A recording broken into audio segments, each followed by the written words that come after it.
but I've written a statement because my experience, I think no one will ever know how much time was spent in this process. And no one has ever complained about the process when we were hiring a city attorney or in any other capacities until now. So here's my statement. Over the past several weeks, I've listened carefully to the comments made by some members of our community regarding the hiring of Mr. Harold Duffy as our next city manager. First, I want to affirm that every resident has the right to question and evaluate the qualifications of anyone seeking a position as important as a city manager. That's what civic engagement looks like: asking questions, expecting transparency, and holding leaders accountable.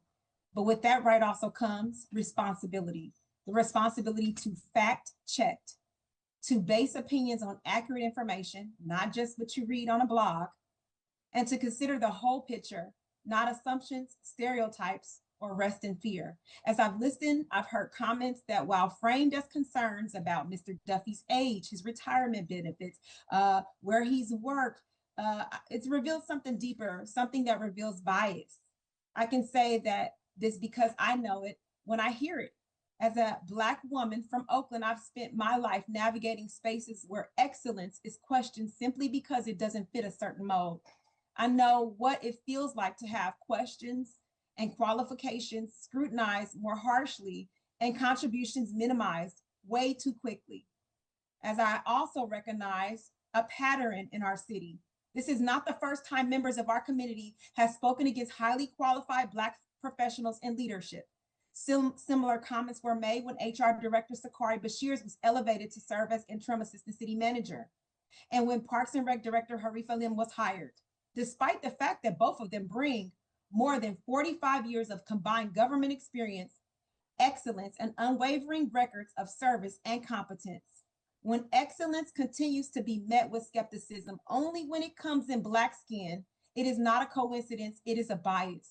So when I hear coded statements that amount to, I don't want him because he's Black, I feel a responsibility to call that mess out. I'm going to name it. This kind of thinking does not serve our community. It doesn't serve us in Brentwood. It actually divides us. And if we're going to act like this, we shouldn't say we're better in Brentwood. Mr. Duffy's record speaks for itself. He has decades of public service, fiscal leadership, and proven success guiding cities through growth, recovery, and change.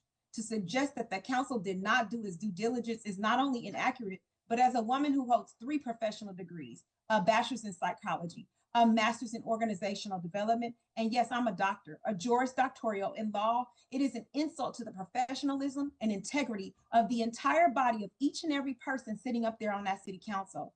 I also want to express my gratitude to those who helped guide us through this transition. I want to thank the association management company that helped us. I want to thank our city attorney, Katie. I want to thank HR, our interim HR director. I want to thank all those who had their hand, Tim Davis, our attorney.